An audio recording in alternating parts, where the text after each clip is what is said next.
Chapter 1. Alien Alert. My name's Karen Nielsen, and I'm 15 years old. I'm tall, and I have short red hair and green eyes. I live in Seattle, Washington. It's a wonderful green city, and I love it. I live with my parents and my dog, Tex, in a yellow house with a lovely garden. Tex is a big brown dog, and he's 3 years old. I have a lot of fun playing with him. In my free time, I like playing volleyball, going rock climbing, and listening to music. I have a big music collection, and I love listening to music with my friends. I also like reading science fiction books. My story begins in August, a month before school started. My parents and I were having breakfast in the kitchen, and we were watching the local news on the television. Suddenly, the newsreader said, "Alien alert!" Early this morning, there was a report of an unidentified flying object near the Cascade Mountains east of Seattle. 2 tourists saw a UFO in the sky above them. They said it was gray and round. They also said it didn't make any noise. Later this morning, a high school teacher saw the same UFO flying above her house. The Seattle police are investigating. "Wow," I said. "An alien spaceship here in Seattle. This is exciting."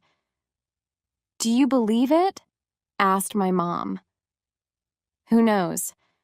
I don't think we're alone in this big universe," said my dad. "The Earth is only a small planet, you know." I started thinking about aliens and went to the library to look at some books about UFOs. That evening, all the newspapers had Alien Alert on their front pages. A month later, I went back to high school. This is my second year at Washington High School, and I like it a lot. When I finish school and university, I want to become a chemist. On the way to school, I met my best friend and classmate, Barbara Reynolds. She is a tall, pretty girl. She lives near my house, and we always walk to school together. She is Afro, American, and one of the best students at our school. She wants to become a doctor. Basketball is her sport, and she plays on the girls' basketball team. Like myself, she also enjoys listening to music. "We have some new teachers this year," said Barbara happily. "I hope they're all men and cute." "Me too. We need something new and interesting in our lives," I said, laughing. "Barbara and I like talking about boys and clothes. It is fun." "Did you buy any new clothes for school?" she asked. "I bought these new jeans and this black belt," I said. "The jeans look great with the pink t-shirt," she told me. "I bought this new blue jacket and white trainers for the fall." "Did you hear about the news about that UFO near the Cascade Mountains last month?" I then asked. "I was in California visiting my grandmother, so I didn't hear much, but I read about it online," said Barbara. "People see at least one every month in the United States, but no one has ever seen an alien." "Do you think they really exist?" I asked. "I don't think we're alone in the universe," she said. "But it's a mystery." "I agree." We got to school at 8:30 and went to our first class, science. There was a man of about 30 in the classroom. "Hello, I'm Mr. Kent, your new science teacher," he said. Barbara and I looked at him. He was tall and quite slim. He had blonde hair and brown eyes. He was well-dressed and had a friendly face. "We're lucky," whispered Barbara. "He's really cute." "You're right," I whispered, laughing. "What's your name?" he asked, smiling at me. Hi, I'm Karen Nielsen, I answered. Then he looked at Barbara and asked, "And who are you?" "My name's Barbara Reynolds." At that moment, an airplane passed over our school and made a lot of noise. Everyone in class looked out of the window, but the sun was very bright in front of us and it hurt our eyes. We turned away from the window, but Mr. Kent didn't. He looked directly at the airplane and at the sun. How strange, I thought, the sun doesn't hurt his eyes. When the science lesson was over, we went to the English lesson. The new teacher was a very thin man with black hair and green eyes. He had a small nose and a pale face. "What a strange teacher," I whispered to Barbara. "Very strange," she whispered. The new teacher didn't smile and spoke slowly and coldly to the class. "My name is Mr. Wilkinson, and I'm your new English teacher. I don't want any talking in class. This year we're going to study William Shakespeare and other great writers." "Ugh, how boring," said two boys who were sitting at the back of the class. "Stop that now," said Mr. Wilkinson. "Now open your literature books at page 5. His voice was strange. He sounded like a robot. Barbara touched my arm and whispered, "He's terrible. How are we going to survive this class?" I looked at her and whispered back, "I have absolutely no idea." Chapter 2: A Strange New Teacher. Everyone at school had lunch at 12:30 in the cafeteria. I always had lunch with Barbara and Walter Andrews, a 16-year-old boy. He was tall and had dark brown hair and dark eyes, and I liked him. He was a quiet boy and didn't have many friends. His favorite subjects were math and science, and he liked computers a lot. His parents were divorced, and he lived with his father and his cat, Tootsie. He was often lonely because he never saw his mother and his father was always at work. He loved Tootsie and spent a lot of time with her. "What do you think of our new teachers?" I asked Barbara and Walter. "Well, I think Mr. Kent is really cute. He's friendly too," said Barbara. "But did you see the way he looked at the airplane?" "The sun didn't hurt his eyes," said Walter. "Did you hear Mr. Wilkinson's voice?" I asked. "He talks like a robot. His voice is so cold." "And he's unfriendly," said Barbara. "Hey, look over there. Look at what he's drinking," whispered Walter. We all looked at Mr. Wilkinson, who was sitting by himself in a corner of the cafeteria. He had a strange lunch. There was a glass of green juice in front of him, and on the table there were some black pills. He put 2 of them into the glass, and the green juice started to make bubbles. Then suddenly it changed color and became red. Mr. Wilkinson took the glass and slowly drank the mysterious red juice. We looked at each other nervously, but then started laughing. "How can he drink that?" I said. "Perhaps it's a new diet," said Barbara. "And that's why he's so thin." "I don't think so," Walter said.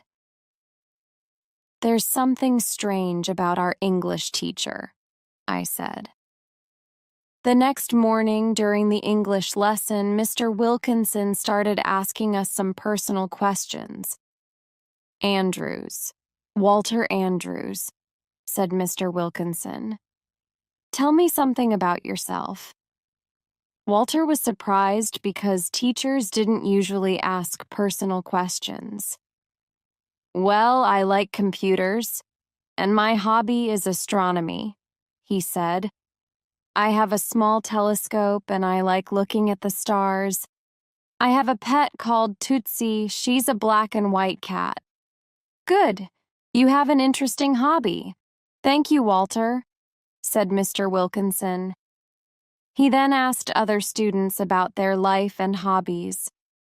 I thought, perhaps he wants to know more about us. How strange. Then I looked at him carefully, and I noticed something. His eyes were not green anymore. They were a different color today. I suddenly had an idea. I put up my hand and asked, "May I go to the bathroom, please?" "Yes, of course," Mr. Wilkinson answered. As I walked towards the door, I looked at his eyes again. I was right. They were blue. They looked like the sea. I was surprised and a little scared. That afternoon, I decided to go to Walter's house. He was sitting in front of his computer. He was very interested in aliens and life on other planets. There were posters of the solar system and the constellations on the wall of his room. "Did you hear about the alien alert last month?" I asked. "Yeah, in the Cascade Mountains, right near Seattle," said Walter. The news was exciting, but the police and the newspapers never tell us the truth. I'm sure there are UFOs and aliens in the universe. "What are you looking at now?" I asked. "I'm on the internet, on the International Space Club site," he said excitedly. "Listen to this, Karen. Something very important is happening. A comet is passing through the Virgo constellation. When a comet and a constellation meet, aliens can travel to our planet. Everything is right for intergalactic voyages." "What are intergalactic voyages?" I asked. "They're when you can travel from one galaxy to another," Walter said. "They can take place only at special times, for example, when a constellation and a comet meet. Some people say aliens come to Earth to attack us, but I think they want to study us." "Wow, you know everything about space, I said. "I love space," said Walter, smiling. "I want to become an astronaut. I want to go to another galaxy and perhaps meet aliens." "Wow, that's interesting and dangerous," I said and started thinking. Suddenly, I had an idea. "Perhaps Mr. Wilkinson is an alien," I said slowly. "What?" he cried, looking at me. "Oh, Karen, you read too many science fiction books. He's not an alien." "Well, his voice doesn't sound human, his eyes change color, and he has a very strange lunch," I said. "What do you mean, his eyes change color?" he asked, surprised. "Didn't you notice?" I said. "Yesterday they were green, and today they were blue." "Are you sure?" he asked. "Of course I'm sure," I said excitedly. "Listen, Walter. There was a UFO sighting last month, and Mr. Wilkinson is a new teacher at Washington High. No one knows where he comes from. Perhaps he arrived on that UFO." Walter looked at me with his big dark eyes and said, "Well, it's possible. He has got a very strange face and his voice is really cold. Perhaps he is an alien. And that's why he asked us those personal questions. He wants to study us." "Exactly," I said. "But let's study him too.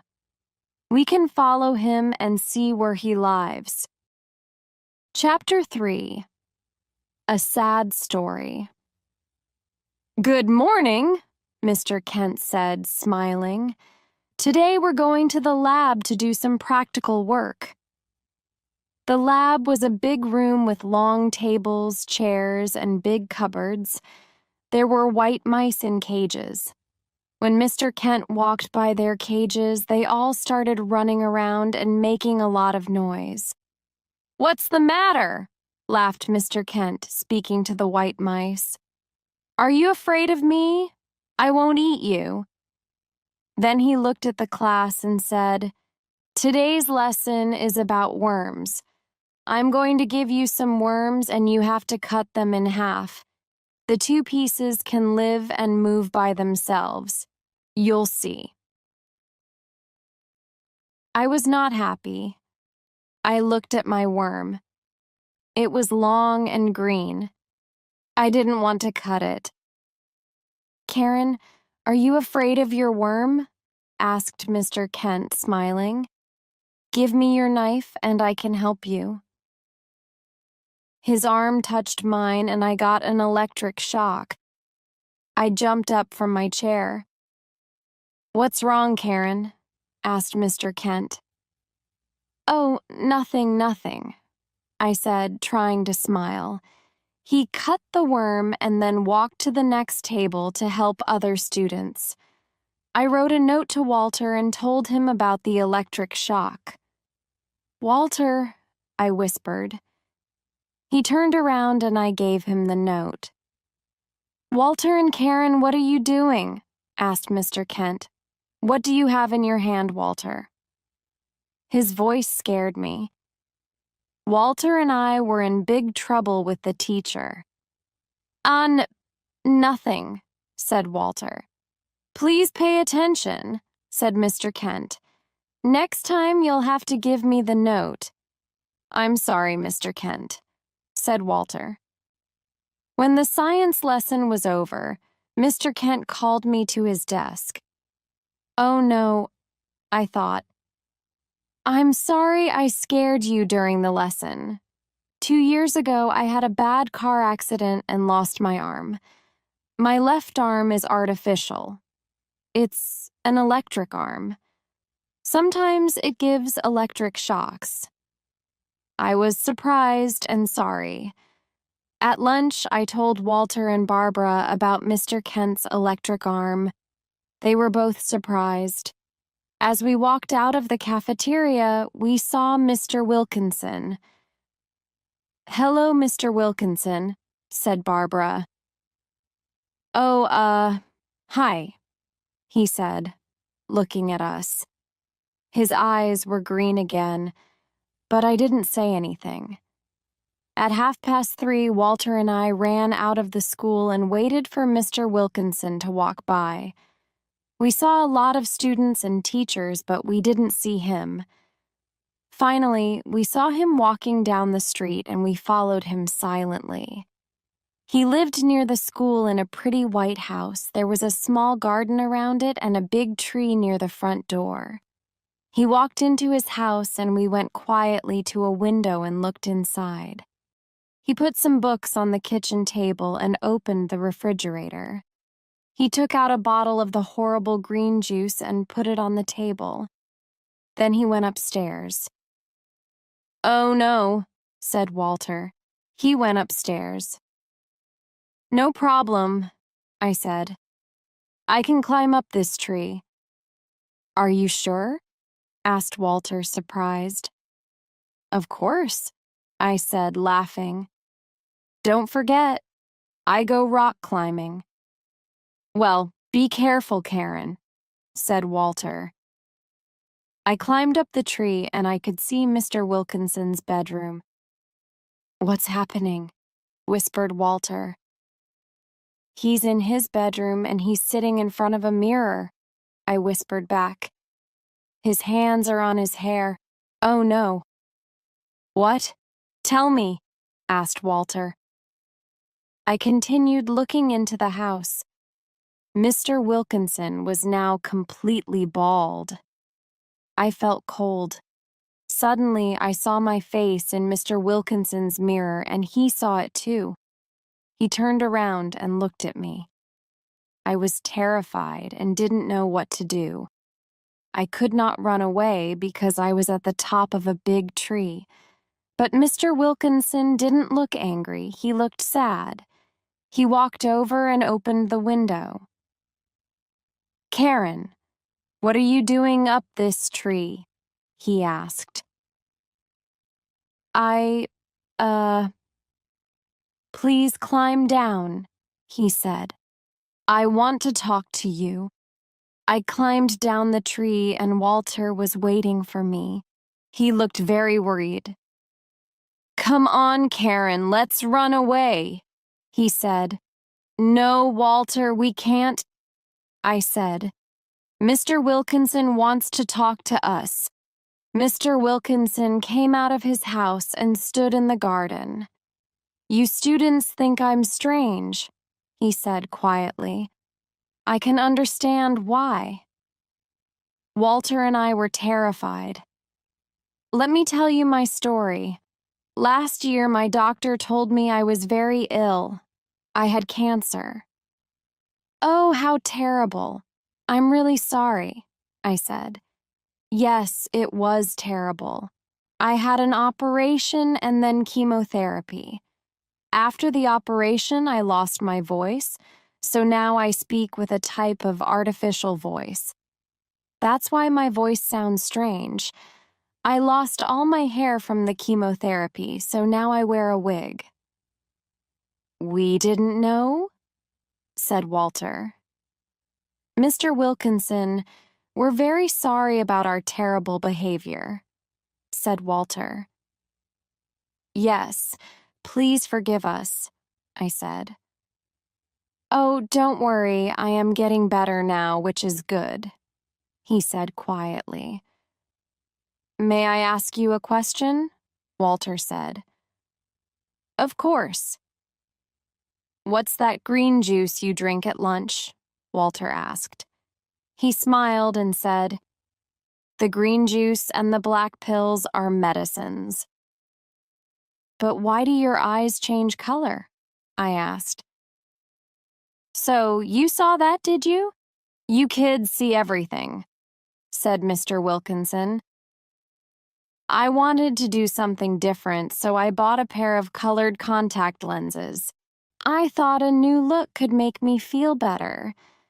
"Did the contact lenses make you feel better?" I asked. Mr. Wilkinson looked at me and smiled. "A little. It was nice having something different for a day. But it's my job that is really making me feel better." "You like your job, don't you?" asked Walter. "I love my job," said Mr. Wilkinson, smiling. "It's wonderful to work with young people like you." "Do you like Seattle?" I asked. "Yes, I do," said Mr. Wilkinson. "It's a beautiful city with lots of parks and fun things to do, and I'm starting to make a few friends." "Good," I said, smiling. "Welcome to the Emerald City." We all laughed. Chapter 4. Who's in the computer room? After leaving Mr. Wilkinson's house, Walter and I talked about our visit. Both of us felt very sorry about our behavior. "I think we learned a big lesson today," said Walter. "Some people seem strange because they have problems, big problems, but they're people just like you and me, and they need our help and friendship." "I agree with you, Walter," I said. "But we learned two important lessons today thanks to Mr. Wilkinson. We must help and understand others, and it's not nice to invade someone's privacy." I thought about Mr. Kent and his artificial arm. He was another person with a big problem. "Well, the mystery is solved," I said. "Mr. Wilkinson isn't an alien. He's a very nice teacher." We walked in silence for a few minutes. We were both thinking about Mr. Wilkinson. "Hey, do you want to get an ice cream now?" I finally asked Walter. "Good idea," Walter said. "Let's invite Barbara." Yeah, let's, I said. It's almost 5 o'clock and basketball practice is over. I'll send her a text message. 30 minutes later, we met Barbara, and we sat down by the sea and ate our 3 large ice creams. So, what's happening? Asked Barbara. We have a lot of news for you, I said. Really? Well, don't make me wait. Tell me immediately, said Barbara, laughing.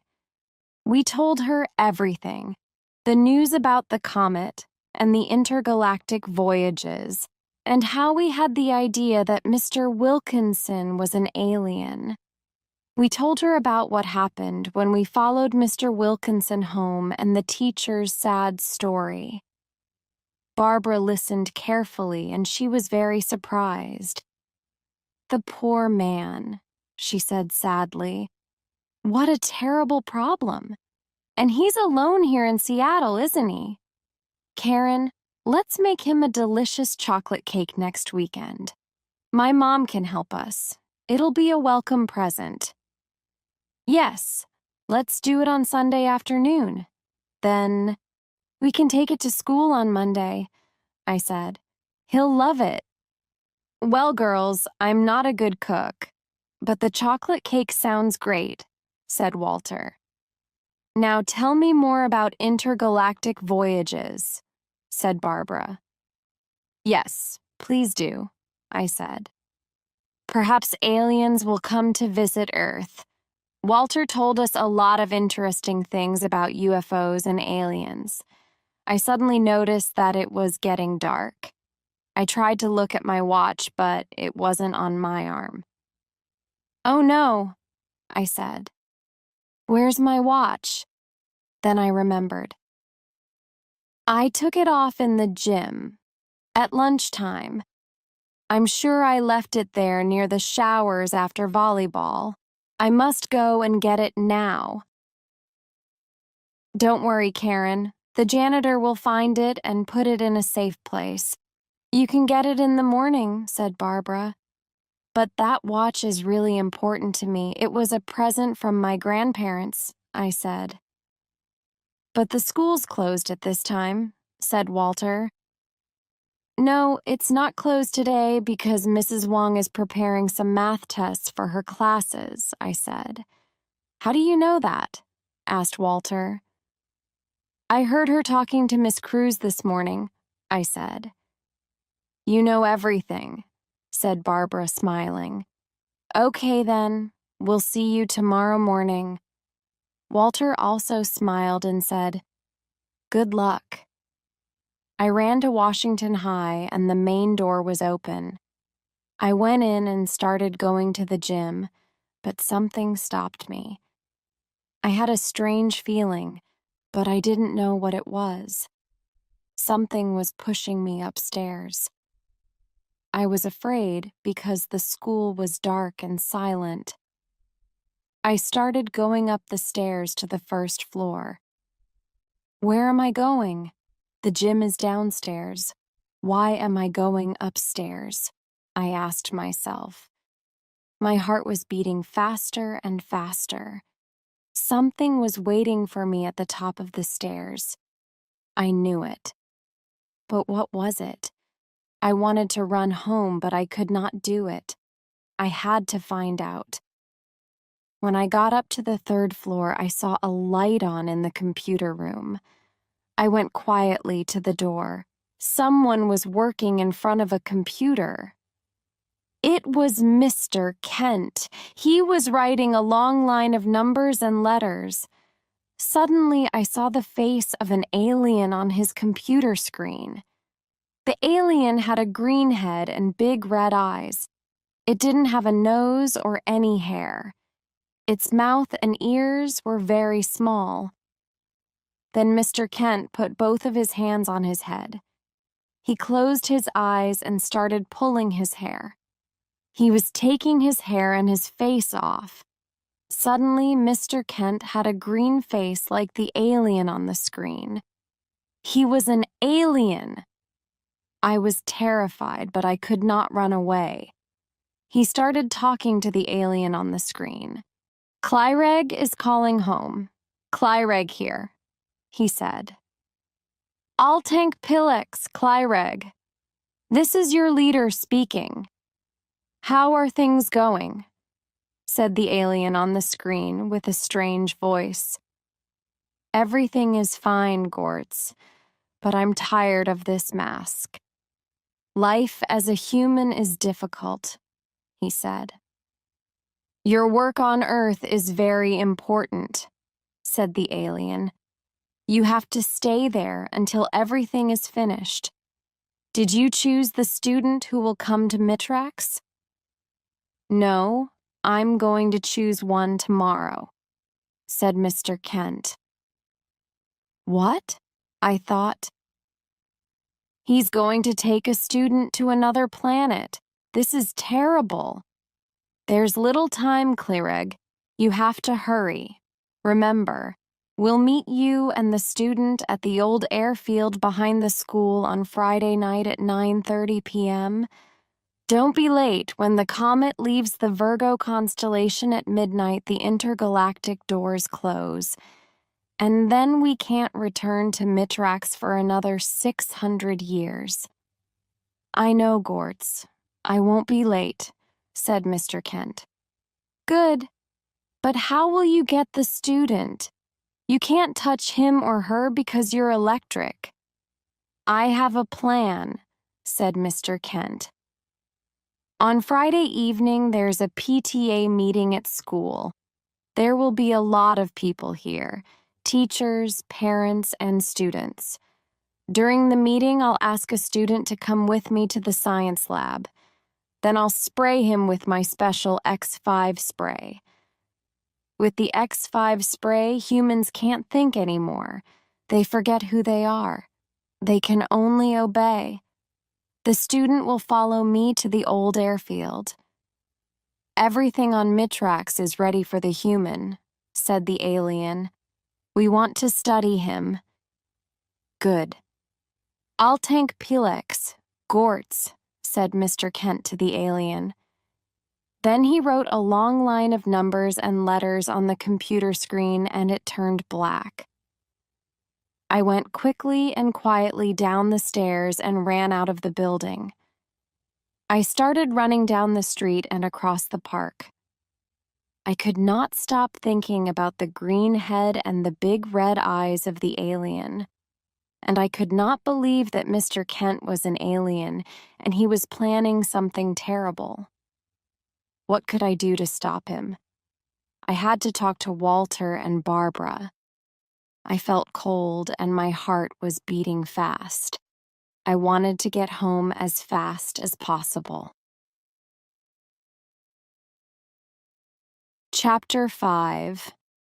The Plan. When I arrived at school the next day, I went to the gym to look for my watch. I could not find it near the showers, so I went to ask the janitor. "Hello, Mr. Phillips," I said. "Did you find a watch near the showers yesterday?" "Yes, I did," said Mr. Phillips. "Here it is." He took my watch out of a box on his desk and smiled. At lunch, Barbara, Walter, and I sat together in the cafeteria. I had a lot of things to tell them. "Well, guys, guess who's an alien?" I said.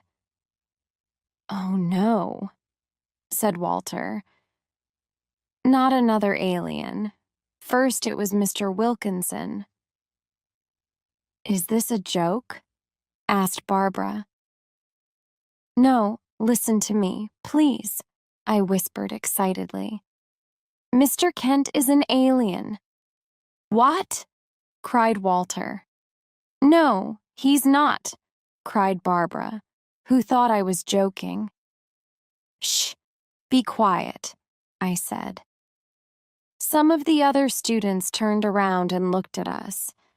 "Let me tell you what happened last night." I told them everything about last night. My friends were shocked, but they believed me. They stopped eating their lunches. "Do you remember the alien alert in August?" asked Walter. All the newspapers were talking about it. Yeah, said Barbara. Some people saw a UFO near the Cascade Mountains. Then Mr. Kent is one of the aliens from the UFO, said Walter. Do you remember how he looked at the sun the first day of school? And how the mice in the cages were afraid of him? Wow. Aliens scare me, said Barbara. A teacher who's an alien at our school. I don't think aliens are bad, said Walter. They're just different. Now listen, I said. Other aliens are coming to the old airfield Friday night in their spaceship. They want to take Mr. Kent and a student to their planet, Mitrax. They want to study humans.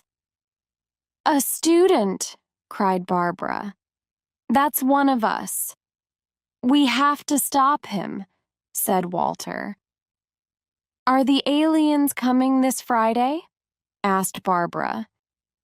Yes, on the day of the PTA meeting, I said. And today is Thursday. We only have one day to do something. I have an idea, said Walter. What is it? Barbara and I asked. We have to find the special X5 spray and take it away from Mr. Kent, Walter said. Without it, he can't take the student. Great idea, said Barbara. The spray is probably in the science lab or in his house. This afternoon when he goes home, we can look for the spray in the science lab, said Walter. But all the sprays and bottles are in locked cupboards, and we don't have the key. Maybe my brother Matt can help us, said Barbara. He's a policeman, and he has a special key that opens all doors. Can we use it? Asked Walter. Well, I can't tell him our story because he'll never believe it, said Barbara.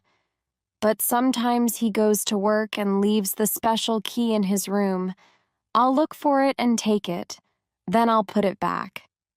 Be careful, Barbara, I said. We don't want trouble with the police. We started laughing. It was time to go back to our afternoon classes, math and American history. I was happy when school ended at 3:30. Barbara and I went to her house, and Walter stayed at the school library. When we got to Barbara's house, no one was home. We went to Matt's room and looked for the special key. I hope Matt didn't take the key with him, said Barbara. She opened all the drawers and cupboards in his room and looked for it. Here it is, she cried happily. It was at the back of his desk drawer. Oh, great. Now let's go back to school, I said. We went back to school quickly and called Walter, who was still studying in the library. It was almost 5 o'clock, and there was no one in school. We went upstairs to the science lab. The door of the lab was open and someone was inside. Oh no, it's Mr. Phillips, the janitor, Walter whispered. Let's hide in the bathroom, said Barbara. We hid in the bathroom for a few minutes, then we heard Mr. Phillips go downstairs. Okay, now we can go to the lab, said Walter. We went inside the lab and looked around. There was a big sign on each cupboard that said, Danger, toxic chemicals inside. We opened the 2 big ones and looked at every bottle. There weren't any spray cans. Then we looked inside the smallest one and found a small black spray can. It didn't have a name. All the other bottles and cans have a name, said Walter. This must be Mr. Kent's spray. He took it out of the small cupboard and said, It's very heavy. Who wants to take it home? I asked. Not me, said Barbara. My mother always looks around in my room. Mine does too, I said. Oh, I'll take it home. said Walter. A spray can from another planet. I can study it. Don't spray yourself with it, Barbara said, laughing. Walter, Barbara, and I went home because we had a lot of homework to do. After dinner, the phone rang and I answered it.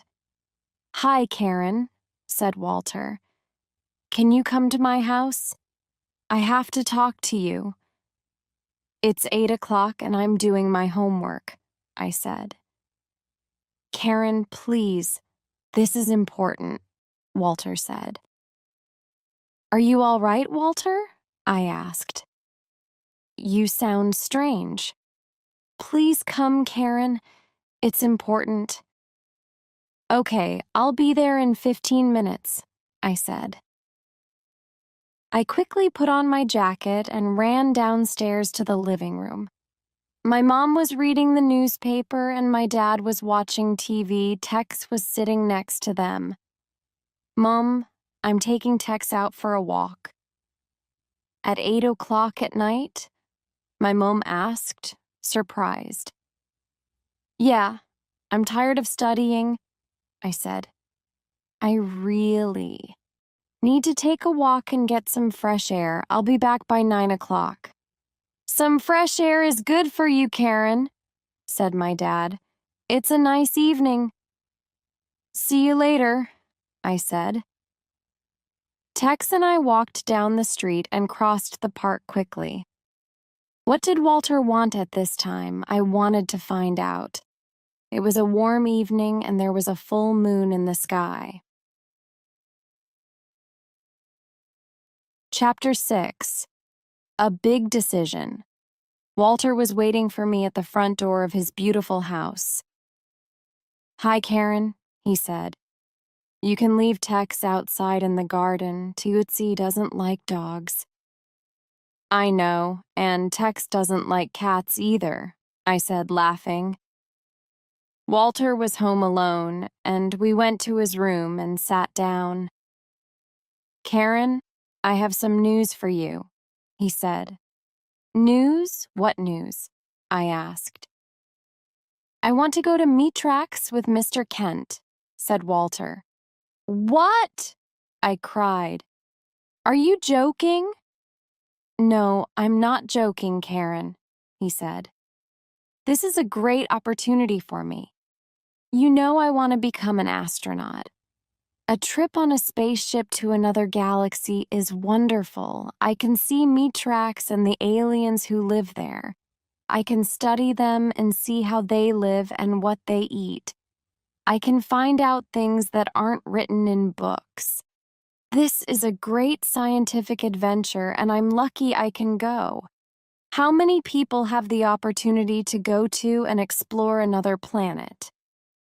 Walter was happy and excited. But aren't you afraid of aliens? I asked. What will they do to you? I don't think Mr. Kent and the other aliens want to hurt me, said Walter. They just want to study me because I'm a human. I think I can trust them. When will you return to Earth? I asked. I don't know, he said. But I want to return to see you. Are you going to tell your dad? I asked. He's away on business for a few days, said Walter. I'm going to write him a letter and explain everything. We talked for a long time, and I began to understand Walter's decision. I'll never see you again, I said, and started crying.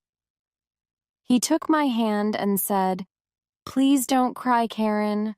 I'll come back and tell you amazing things. We were silent for a few minutes. Please don't tell anyone except Barbara about my decision, said Walter. I won't. It's our secret, I said. Here, take my school ring. When you look at it, think of me, he said, giving it to me. I'll always think of you, I said quietly. I put his ring on my finger. "Listen, Karen," said Walter. "We have to make a plan for tomorrow evening. When Mr. Kent takes the student to the science lab, he won't find his spray. So the student will run away and he will return to his spaceship with no one. He can't miss his spaceship because it will leave without him. I'll wait for him in the science lab tomorrow evening and I'll tell him my decision." "Good luck, Walter," I said. Walter looked at Tootsie and said, "Can you look after Tootsie when I go away?" "Well, there's Tex, but I can look after your cat," I said. "I've got a big garden." "Thanks a lot, Karen," said Walter. When I got home, it was late, and I immediately went upstairs to bed, but I couldn't sleep. On Friday morning, I met Barbara, and we walked to school together. I told her about Walter's decision. She stopped in the middle of the street and almost started crying. Then she saw his school ring on my finger. She smiled and said, "He likes you a lot." At the end of the school day, Walter, Barbara, and I went for an ice cream. We sat around a small round table and ate our ice cream quietly. "This is the last time we can have ice cream together," said Barbara sadly. The PTA meeting started at 7 o'clock. First, the parents visited our classrooms and talked to some of our teachers. At 8 o'clock, there was a big meeting in the gym with the principal. She was explaining about all the plans for the school over the next year. At about 8:15, Mr. Kent got up from his chair and went to see Barbara's family. He whispered something to them and then to Barbara. She was his choice. She got up and followed him. She wasn't worried because she knew Walter was waiting in the science lab. They left the gym and went upstairs.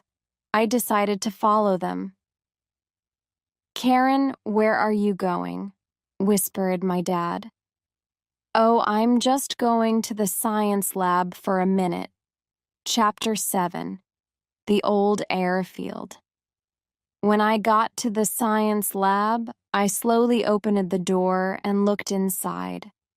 Barbara was standing near the table. Mr. Kent took out his key and opened the small cupboard, but he could not find his X5 spray. "Oh no," he said angrily. "Where is it?"